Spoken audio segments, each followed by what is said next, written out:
हरिओम, राधे राधे। परीक्षा किस किसने दी है? सभी देते हैं, स्कूल कॉलेज हर जगह तो परीक्षा होती है। सब पास भी होते हैं, अच्छे से पढ़ाई करके जाते हैं। कभी सोचा है भगवान भी हमारी परीक्षा लेते हैं? क्या हम उसमें कभी पास होते हैं?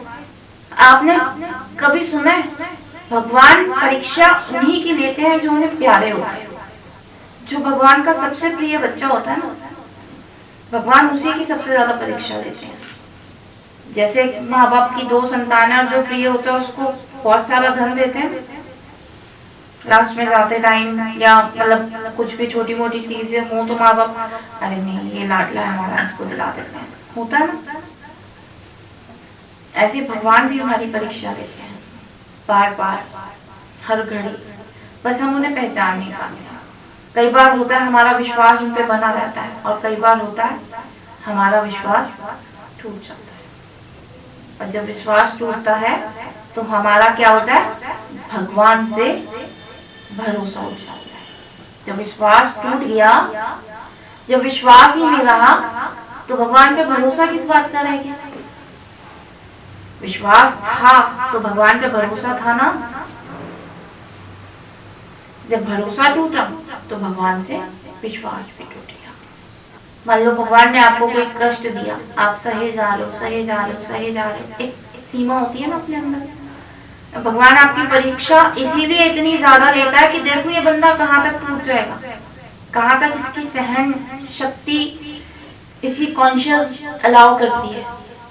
लेकिन आप कई बार अपनी हिम्मत हार जाते हो। एक बार एक बहुत बड़ा आदमी था, बहुत पैसे वाला, अरबों की दौलत थी उसके पास, घूमने का बड़ा शौकीन था।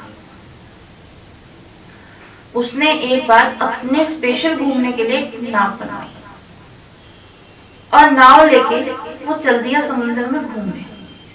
बहुत दिन तक घूमता रहा। एक दिन ऐसा तेज झोंका आया, तूफान आया कि उसकी नाव पलट गई। लेकिन लेड जैकेट के सहारे वो किसी तरह एक टापू पे पहुंच गया।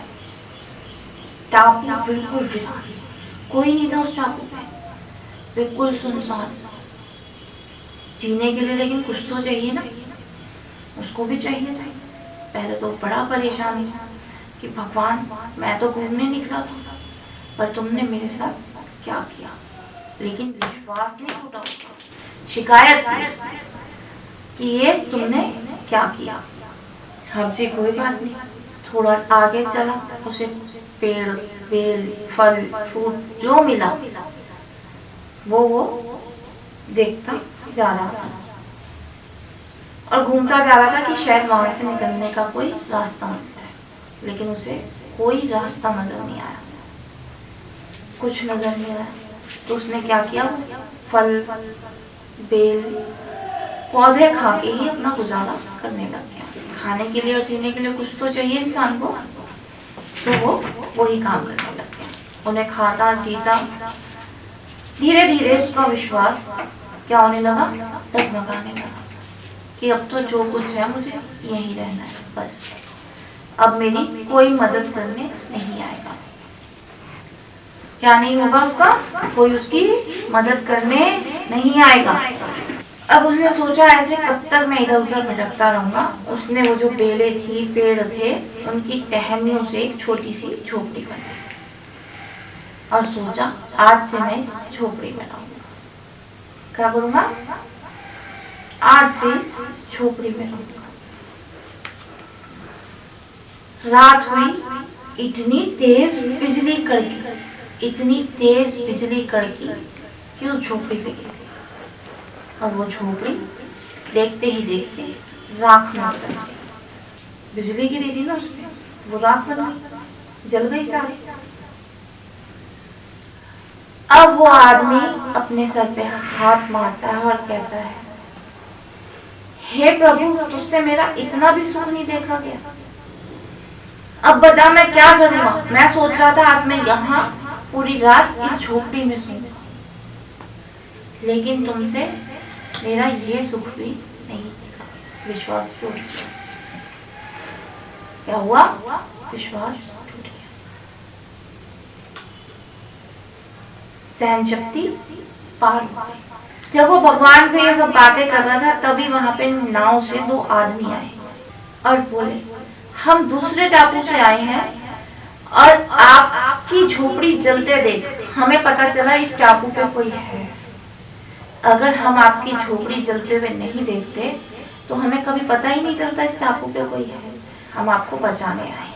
बस उन आदमियों का इतना कहना था और उस सेठ की आंखों से टप टप आंसू बहने लग गए। बोला, भगवान मैं तो तुम्हें कोस रहा था, तुमने तो ये झोपड़ी मेरी मदद के लिए बनाई ताकि मैं बच जाऊं, मेरी कोई मदद के लिए यहाँ आ जाए। ऐसे ही जब भगवान परीक्षा लेता है ना तो कई बार इतनी कड़ी हो जाती है कि आप लोग निराश हो जाते हैं।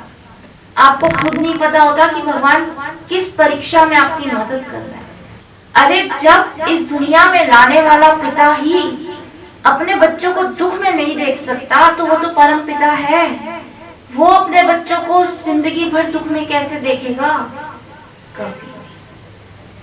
इसलिए भगवान जब हमारी परीक्षा लेता है तो उसमें भी हमें सारी परीक्षाओं की तरह पास होना है। हमें अपना मन व्याकुल नहीं करना, बेचैन नहीं होना, परम पिता पे भरोसा रखना।